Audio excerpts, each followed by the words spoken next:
Somatic symptom disorder also replaces such diagnosis as somatization disorder, requiring only one or two symptoms for diagnosis rather than the much higher symptom count. So, 4 pain symptoms, 2 gastrointestinal symptoms, 1 sexual, 1 psychoneurological. Let's go back in history to the inevitable Sigmund Freud, who came up with the idea, or with the diagnosis, of conversion disorder. In the fourth edition of the DSM, conversion disorder was described as a somatoform disorder in which patients present with one or more symptoms or deficits affecting voluntary, motor, and sensory functioning. And these symptoms suggest a physical disorder, but there is no evidence of a medical condition. Similarly, there is evidence instead of a psychological involvement. In other words, the physical symptoms are there, but there is no medical background, medical condition to justify them, only some kind of psychological involvement or psychological background. These conversion symptoms are not intentionally produced, says the dictionary. They're not feigned, and they're not under voluntary control. Symptoms in conversion disorder can include paralysis, loss of voice, blindness, seizures, globus pharyngeus, a lump in the throat, disturbance in coordination and balance, and loss of pain and touch sensations. Generally speaking, we distinguish between motor conversion symptoms and sensory conversion symptoms. I'll come to it in a minute. The formal criteria for the disorder in the fifth edition of the DSM refer to it as functional neurological symptom disorder. And they primarily emphasize that there must be clear clinical evidence of symptom incompatibility with recognized neurological pathology before we can make a diagnosis of FNSD, functional neurological symptom disorder, which is another name for conversion disorder.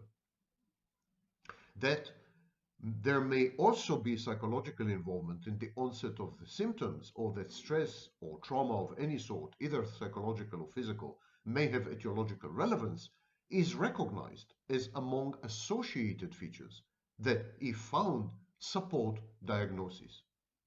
The absence of faking, the absence of pretending, the absence of feigning, however, is no longer a required criterion for diagnosis due to the clinical challenge of reliably discerning its absence. So it seems that Sigmund Freud's conversion disorder, with its attendant conversion symptoms, has become enshrined and embedded in the fifth edition of the Diagnostic and Statistical Manual, but with an emphasis on a neurological background. The question is, are all these symptoms the outcomes of some true neurological dysfunction or deformity or abnormality, or in the absence of such an abnormality, are they the outcomes of stress and distress? Is there some psychological background or involvement? The DSM recognizes that conversion symptoms or functional neurological symptom disorder could be definitely the outcome or the consequence of stress, anxiety, distress, which are common reactions actually to abuse and trauma. So I'm giving you the background, the diagnostic background for what I'm going to say in the second part of the video. In the second part, I'm going to focus on you, how your body reacts to narcissistic abuse. But I want to ground it in the orthodoxy, in the mainstream psychiatric thinking. I mentioned that there are two types of conversion symptoms, two types of neurological dysfunctions. One is motor, one type is motor conversion symptoms, and the other type is sensory. We start with the motor conversion symptoms. The dictionary defines it as one of two types of symptoms of conversion disorder, the other being sensory conversion symptoms. Examples of motor conversion symptoms include impaired coordination and balance, paralysis or weakness confined to a specific area of the body or limb, difficulty in swallowing, aphonia, loss of voice, and urinary retention. Sensory conversion symptoms include loss of touch or pain sensation, double vision, blindness, deafness, tinnitus, and hallucinations. Let's go back a bit into much older history. As I mentioned, Wilhelm Stekel, who was a German psychoanalyst, was the first to introduce the term somatization. Another psychoanalyst, Paul Briquet, was the first to characterize what is now known as somatic symptom disorder. Briquet actually reported that several of his clients have been unwell most of their lives. They've been complaining of a variety of symptoms in various organ systems. And Briquet kept scheduling appointments, hospitalization, tests. Nothing has been discovered, and the symptoms continued. Briquet was forced into the conclusion, and we are talking now 19th century, Briquet was forced into the conclusion that there is something like a somatic symptom disorder, by the way, also known as Briquet syndrome. The conversion disorder came a bit later.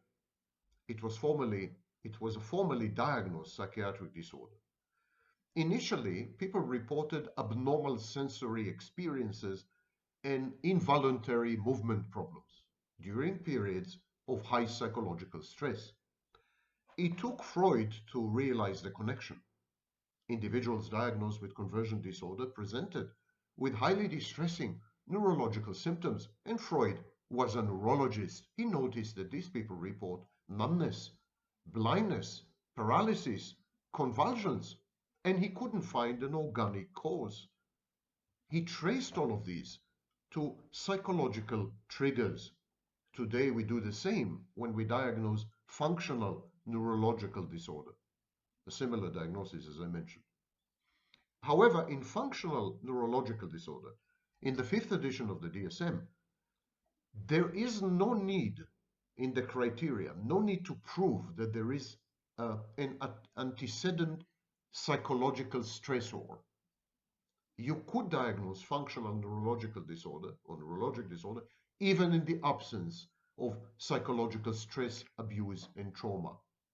That has not been the case with conversion disorder, where a psychological intrusion or invasion or trauma or abuse or whatever has been a necessary diagnostic criteria without which you could not diagnose conversion disorder. It is still, though, the mainstream thinking is still that functional neurologic disorder, the symptoms arise in response to stressful situations affecting the patient's mental health.